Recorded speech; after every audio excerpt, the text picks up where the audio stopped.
मैंने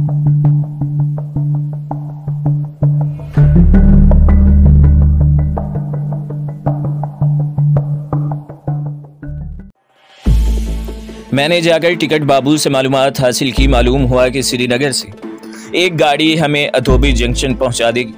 वहां से हमें बंगलोर एक्सप्रेस मिलेगी जो 48 घंटों में बंगलोर पहुंचेगी। बंगलोर से आके फिर जंदा तक का सफ़र दरपेश था। मैंने ये सब कुछ सुधा को बता दिया। मैंने पैसे निकाल कर हिसाब लगाया तो मालूम हुआ कि हम 3rd क्लास के 2 टिकट खरीद कर केराला प्रांत के अधोबी जंक्शन तक पहुंच सकते हैं। सुधा रंगनी ने कहा, अधोनी तक चलते हैं, फिर देखेंगे कि क्या क्या किया जाए। मैं सुधा रंगनी से बातें कर रहा था और साथ ही साथ प्लेटफॉर्म का जायजा भी ले रहा था कि कोई हमारी तरफ मुतवज्जा तो नहीं। जब तक जंगलों में सफ़र करता रहा था मुझे फिक्र नहीं थी कि कोई मुझे देखकर पहचान लेगा, लेकिन आबादी में पहुंचते ही चौकन्ना हो गया था। मैंने अधोनी तक रेल के 2 टिकट खरीद लिए थे। इसके बाद मेरे पास 15 रुपए बच गए थे। मालूम हुआ कि गाड़ी शाम को आएगी। हम वहीं प्लेटफॉर्म पर बैठ रहे। शाम हुई तो मैं स्टेशन से बाहर जाकर चावल और अचार ले आया जो हमने मिलकर खाए। मेरे सामने गाड़ी का एक तवील सफ़र था। मुझे कलनानक और शिवराष्ट्र के बड़े बड़े रेलवे स्टेशनों से गुजरना था। वहाँ खतरा था कि मैं पहचान न लिया जाऊँ, लेकिन दूसरा कोई रास्ता भी नहीं था।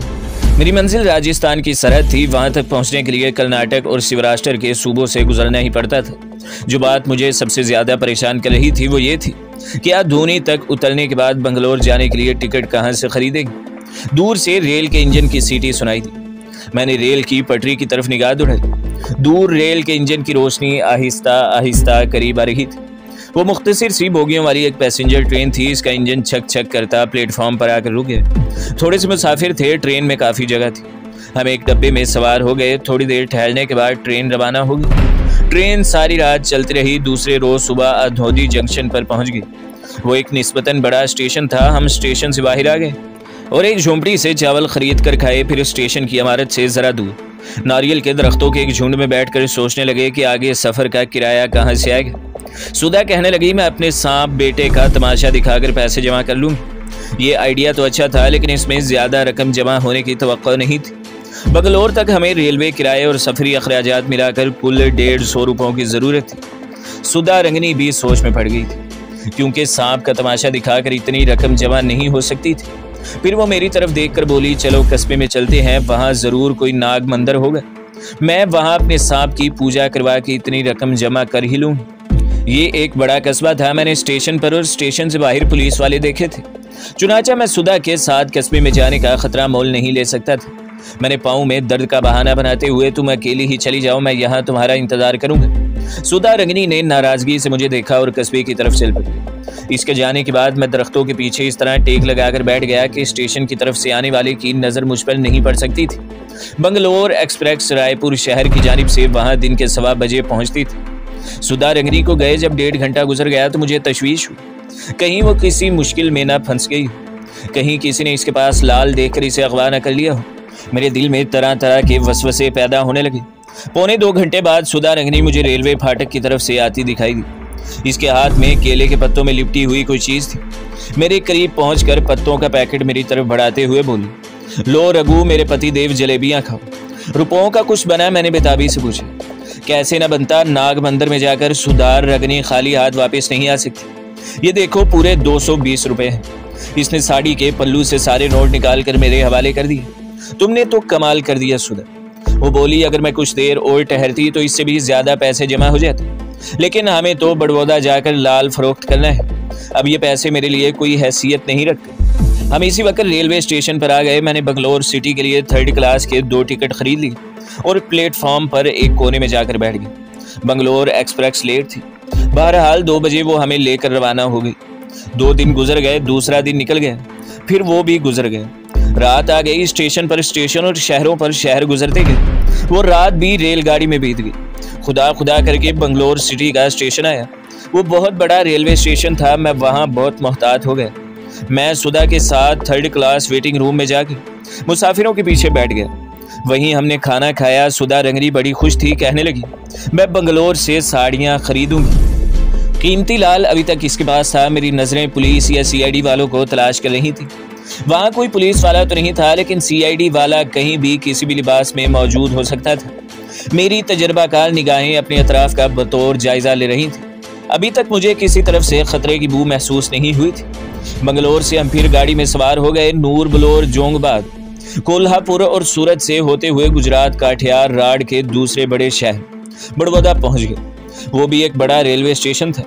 शहर भी बहुत बड़ा था। यही हमारी मंजिल थी। मेरे पास अब सिर्फ 15-20 रुपए बाकी रह गए थे। बड़ौदा स्टेशन पर मुझे मिलिट्री पुलिस के सिपाही भी दिखाई दिए। मैं ज्यादा मोहतात हो गया। सुधा रंगनी मेरे साथ चलते हुए बोली, रघु आज हम यहाँ पहुंच ही गए, चलो शहर चलकर किसी जौहरी से मिलते हैं। रघु हमें कितने पैसे मिल जाएंगे? एक जोड़ा साड़ी का तो मैं यहाँ से जरूर खरीदूं। हम प्लेटफॉर्म के 3rd क्लास वाले गेट की तरफ बढ़ रहे थे। मैं बड़ी चौकसी के साथ चारों तरफ देख रहा था। गेट पर टिकट कलेक्टर खड़ा बाहर जाने वालों से टिकट ले रहा था। लाल की नहुसत का वक्त आ गया था। मैं आगे आगे था, टिकट मेरे हाथ में था। सुधा रंगनी मेरे पीछे पीछे थी। मैं टिकट देकर गेट से निकल गया तो सुधा ने टिकट कलेक्टर की तरफ अपना टिकट बढ़ाया। अचानक ऐसा हुआ कि सुधा रंगनी का चहेता बेटा काला सांप इसकी साड़ी से निकलकर एक भयानक फंकार के साथ टिकट कलेक्टर पर हमलावर हुआ। सुधा रंगनी ने चीख कर इसे रोकना चाहा, मगर इस दौरान में सांप इसके हाथ पर डस चुका था। सांप शायद ये समझा था कि टिकट कलेक्टर इसकी मां पर हमला करना चाहता है। टिकट कलेक्टर चकरा गया, मगर इसने दूसरे हाथ से सांप पर वार किया। सांप उछलकर सुधा की गर्दन से नीचे गिर गया। वहां शोर मच गया। लोग सांप को मारने दौड़े। सांप स्टेशन के हॉल की तरफ भागा। सुधा रंगनी चीखती चिल्लाती अपने सांप बेटे के पीछे भागी। टिकट कलेक्टर वहीं गिर गया। मुझे ख्याल ही न रहा कि सांप का मनका मेरी जेब में है। मैं भी घबराहट में सुधा के पीछे लपका और पुलिस के 3 सिपाही हमारे पीछे दौड़े। इस सांप का जहर इस कदर मोहलिक और सरबी था कि टिकट कलेक्टर का जिस्म सब्ज होकर स्याह पड़ने लगा। मैं सुधा रंगनी को पुकार रहा था और वो अपने बेटे को बचाने के लिए इसे आवाजें दे रही थी। सांप ने अपने पीछे इतना हुजूम देखा तो घबरा कर लोहे के गार्ड पर चढ़ा और छत की आहिनी कड़ियों में जाकर गायब हो गया। हमारे पीछे शोर मच गया, टिकट बाबू मर गया, टिकट बाबू सांप के कांटे से मर गया। अचानक मुझे अपने सांप के मनके का ख्याल आया, लेकिन वक्त गुजर चुका था। पुलिस ने सुधा रंगनी को पकड़ लिया और इसे घसीट कर पीछे टिकट चेकर की लाश के पास ले आए। सुधा रंगनी सहमी हुई थी। इसने टिकट चेकर की लाश देखी तो रोते हुए बोली, इसे मैंने नहीं मारा, मैं बेगुनाह हूँ। पुलिस के एक सिपाही ने सुधा रंगनी के हथकड़ी डाल दी और बोली, ये तुम्हारे सांप से मरा है, इसका फैसला अदालत में होगा। सुधा रंगनी ने चीख कर मुझे पुकारा, रघुपति देव तुम कहाँ हो, मुझे बचाओ। मैं लोगों के हुजूम में 2 आदमियों के कंधों के ऊपर से सुधा रंगनी को पुलिस की हिरासत में देख रहा था। ये सब कुछ इस कदर अचानक हो गया, मैं भौंचका होकर रह गया था। जब सुधा ने मुझे आवाज दी तो मैंने देखा कि इसकी केसरी आंखें खौफजदा थी और वो मतोहिश नजरों से मुझे हुजूम में तलाश कर रही थी। मैं इसकी तरफ बढ़ने ही वाला था कि वहीं जमकर रह गया। इंडियन मिलिट्री पुलिस के 2 वर्दीपोश सिपाही तेज तेज कदम उठाते हुजूम की तरफ बढ़े चले आ रहे थे। अब अगर मैं कदम आगे बढ़ाता तो वो मौत की तरफ मेरा कदम होता। सुधा रंगनी ने खुद टिकट चेकर को नहीं मारा था, इसके सांप ने इसे हलाक किया था। सुधा रंगनी को थोड़ी सी कैद हो सकती थी, लेकिन अगर मैं मिलिट्री पुलिस के हत्थे चढ़ जाता तो मेरी मौत यकीनी थी। मैंने वहीं अपना सर नीचे कर लिया और हुजूम से निकलकर तेज तेज कदमों से स्टेशन की लॉबी से बाहर आ गया। यहाँ रिक्शे, टैक्सियां और गाड़ियां खड़ी थी। हर कोई टिकट चेकर की मौत के बारे में गुफ्तगू कर रहा था। लोग जाए वारदात की तरफ लपक रहे थे। सुधा रंगनी को अकेला छोड़ देने पर मेरा ज़मीर मुझे मलामत कर रहा था, लेकिन मैं मजबूर था। मैं बार बार ये कहकर खुद को मुतमईन करने की कोशिश कर रहा था कि सुधा रंगनी ने खून नहीं किया। इसे सिर्फ 2-3 साल कैद होगी, फिर वो रिहा कर दी जाएगी, लेकिन मेरा ज़मीर मुझे बराबर कचोके लगा रहा था। मुझे ये भी मालूम था कि थाने में तलाशी लेते वक्त सुधा के लिबास से लाल बरामद हो जाएगा और पुलिस इसे अपनी तहवील में ले लेगी। हो सकता है पुलिस वाले ही इसे खुर्द-बुर्द कर ले या वो हुकूमत के खजाने में पहुंच जाएगी। बहरहाल अब मुझे अपनी फिक्र थी, क्योंकि सुधा रंगनी पुलिस को यह बयान जरूर देती कि इसका एक साथी भी है जिसका नाम रघु है और इसका हुलिया इस तरह का है। अगर एक बार मैं थाने पहुंच गया तो मेरा पाकिस्तानी जासूस होने का राज तश्ते असबाम हो जाएगा। पुलिस के पास मेरा रिकॉर्ड और तस्वीर मौजूद थी। मैंने स्टेशन की इमारत से निकलकर अपने पीछे देखा। हुजूम पीछे हट रहा था। शायद सुधा को थाने ले जाया जा रहा था। मैंने दिल ही दिल में सुधा से माफ़ी मांगते हुए इसे अलविदा कहा और तेज तेज कदमों से चलता कुशादा बाजार के फुटपाथ पर लोगों के हुजूम में गुम हो गया। बड़ौदा शहर मेरे लिए बिल्कुल अजनबी था। मेरी जेब में इस वक्त सिर्फ 8 रुपए थे। गले में मुकद्दस नक्श था और दूसरी जेब में सुधा रंगनी का दिया हुआ सांप का मनका था। मैं सोच रहा था कि आखिर वो कीमती लाल मनहूस साबित हो। इसने एक तरफ हम दोनों को हमेशा के लिए जुदा कर दिया और दूसरी तरफ सुधा रंगनी को इक़दाम कत्ल के जुर्म में थाने पहुंचा दिया गया था। मुझे सुधा के चहेते साम बेटे पर भी गुस्सा आ रहा था। सुधा रंगनी के साथ अपने एक्ट के इस दर्दनाक अंजाम पर मुझे बहुत अफसोस था, मगर मैं क्या कर सकता था। जिंदगी के स्टेज पर हर अदाकार अपना अपना रोल कर रहा था। हो सकता था कि मेरी जान बचाने के लिए सुधा अपनी जिंदगी कुर्बान कर डालती, लेकिन मुझे एतराफ़ है कि मैं ऐसा नहीं कर सकता। इसे आप मेरी खुदगर्जी समझ लें।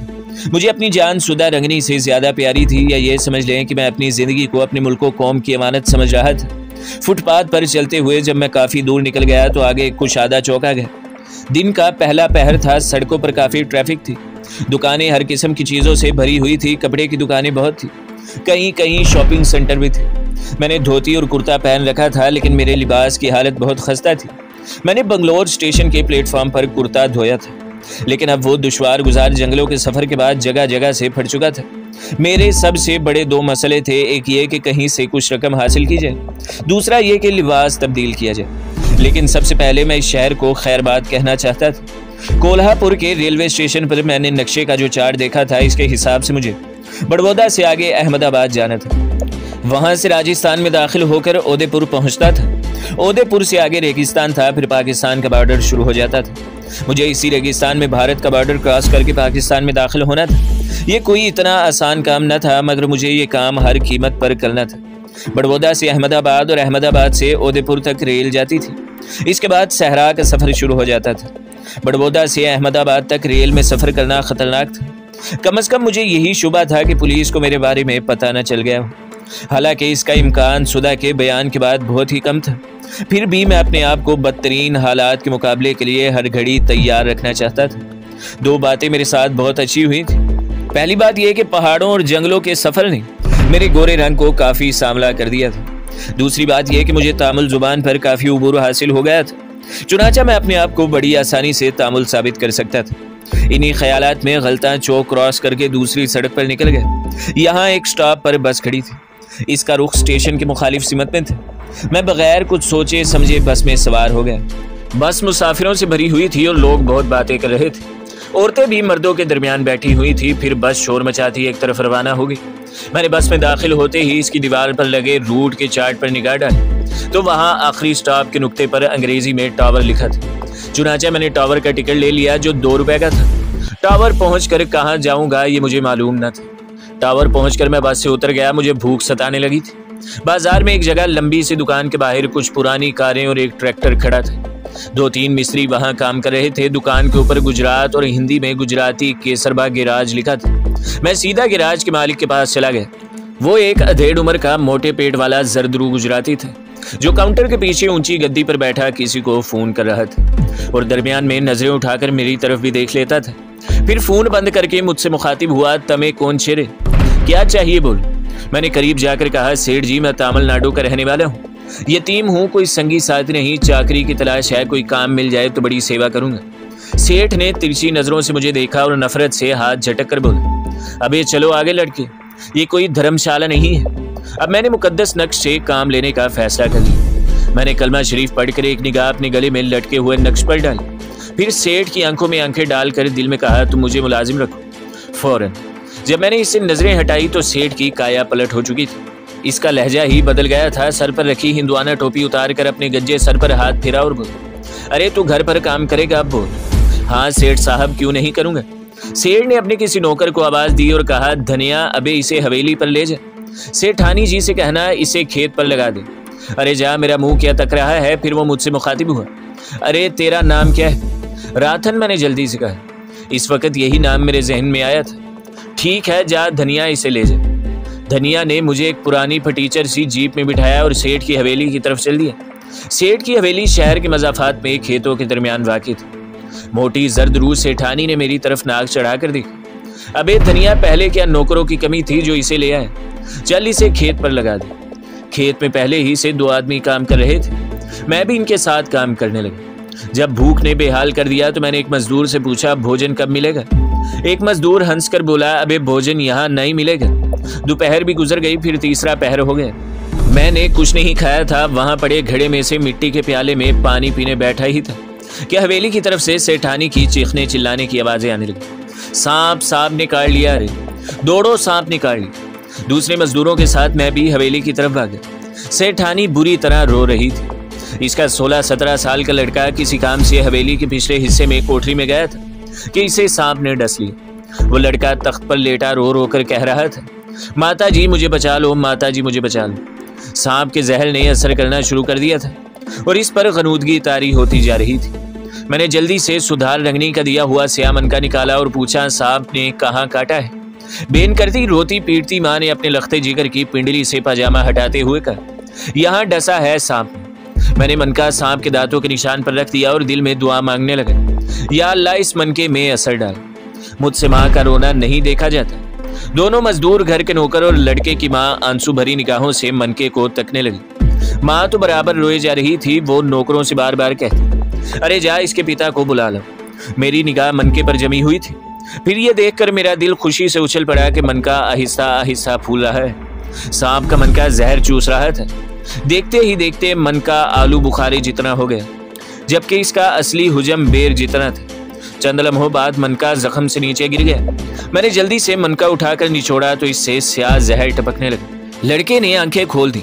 मैंने इसी वक्त टॉर्च का एक टुकड़ा मंगवाकर फर्श पर गिरे हुए जहर को अच्छी तरह साफ किया और इस टॉर्च के टुकड़े को जमीन में दबा देने की हिदायत की, जिससे जहर का असर जायल हो जाने से लड़के को होश आ गया और वो उठ बैठा। कुछ न पूछे इसकी माता का क्या हाल था। वो मुझे बार बार सीने से लगाती और मेरा माथा चूम कर कहती, तुम भगवान के अवतार हो, तुमने मेरे बच्चे की जान बचाई है, तुम्हें भगवान ने यहाँ भेजा है। मैंने कहा, माता जी मुझे भूख लग रही है। इसी वक्त मेरे आगे भोजन के 2 थाल लगा दिए जो कचौरियों, मिठाइयों और फलों से भरे हुए थे। मुझे सख्त भूख लग रही थी। मैं तमाम कचौरियां और मिठाई चट कर गया। इतने में सेठ भी धोती संभालता वहां पहुंच गया। जब इसे पता चला कि मैंने इसके बेटे को सांप के जहर से बचा लिया है तो वो अपने बेटे से लिपट गया। फिर मुझे गले लगाकर बोला, रातन तुमने मेरे बच्चे की जान बचाई, तुम भगवान के अवतार हो।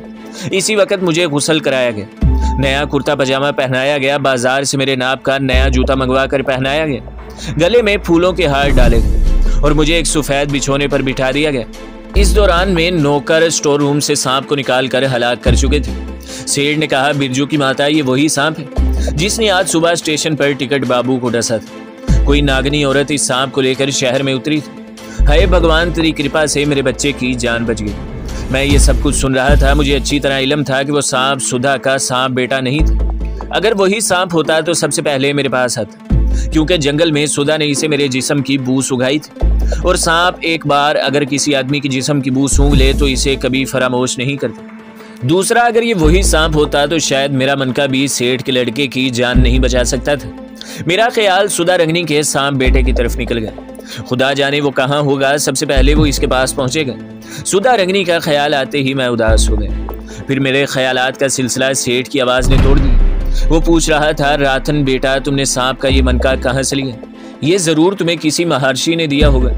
हाँ सेठ जी, मैंने कहा, यह मनका एक महर्षि की मुकद्दस निशानी है। मैं इसे अपने से कभी जुदा नहीं करती। सेठानी अपने बेटे को मौसमियों का रस पिला रही थी। रस का एक गिलास मुझे भी दिया गया। रात को मेरा बिस्तर हवेली के आंगन में लगाया गया और ऊपर मच्छरदानी भी तान दी गई। रात को खाने में तुरतुराए हुए पराठे और बैंगन का भरता मिला। एक मुद्दत के बाद ऐसी खुराक मिली थी। डट कर पेट भरा और फिर ऐसा सोया कि होश ही न रहा। तो दोस्तों, अगली किस्त देखने के लिए हमारे चैनल को सब्सक्राइब करें, वीडियो को लाइक करें और बेल के आइकन को भी दबा दें ताकि हर जो आने वाली वीडियो है वो आपको सबसे पहले मिलती रहे।